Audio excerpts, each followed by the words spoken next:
Hello, my name is Gary Richards. I'm proud to be the superintendent of the Wilton Public Schools. The purpose of this brief presentation is to share some information with you about the Board of Education's proposed operating budget for the 2010-11 school year, and to remind you and invite you to attend the Board of Finance's public hearing on the Wilton School budget, which will be held on Wednesday, March 24th at 7:30 p.m. in the Middlebrook Auditorium. I think it's important to think about the cumulative effect of budget reductions over time.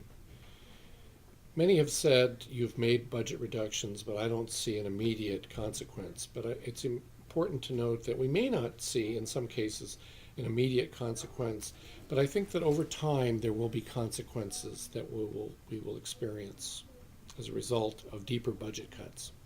One will be from increasing class sizes. If we reduce the number of teaching positions in the district, we will increase class size, and that will have an effect. I think we will see consequences of reducing our investment in training of staff, the ongoing training programs that are essential to maintain a cutting-edge approach to teaching and learning. I think a third area is that we will see consequences in cutting support for our curriculum improvement initiatives. Fourth, by reducing our technology budgets, we will limit student access to available technology. And finally, I think it's significant to think about what happens when you divert funds away from physical plant maintenance projects. These are some of the things that I think we need to keep in mind as we look at the impact of budget reductions. Finally, I think it's important to consider what's at risk from going beyond 2.85 budget that the board has sent to the public hearing. I think one consideration is the fact that if we do cut beyond 2.85%, that we will have to cut additional teaching positions.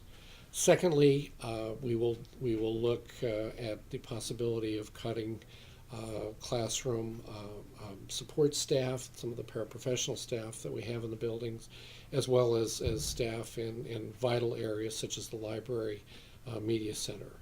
A third area that will be at risk is the fact that it would further reduce the depth and breadth of the academic programs and services that we provide. A fourth area to consider is the reduction in the continued reduction and deeper reductions in the extracurricular, co-curricular programs, the after-school clubs and activities.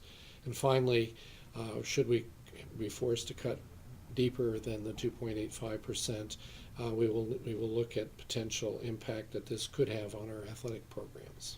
These are just some of the things that we hope people will keep in mind as we consider cutting deeper than the 2.85% budget that the board has brought forward to the Board of Finance. I hope that this information has been helpful in painting a picture of some of the things we are facing as we develop an operating budget for the coming year for the Wilton Public Schools. Additional information including all of our budget presentations may be found on our website, along with some of the questions that we've been asked and our responses to those questions. Also, I want to assure you that we in the schools are striving to develop a budget that will enable us to meet our responsibilities to the young people who attend our schools, but is also sensitive to the challenges that we're all facing during these difficult economic times. Finally, I'd like to take this opportunity to invite you to the Board of Finance public hearing on the Wilton Public Schools proposed budget for 2010-11, which will be held on Wednesday, March 24th in the Middlebrook Auditorium beginning at 7:30 p.m. This is an opportunity for you to share your comments about the budget with the elected members of the Board of Finance as they consider the budget that will go forward to the voters in May. Thanks for your interest in our schools.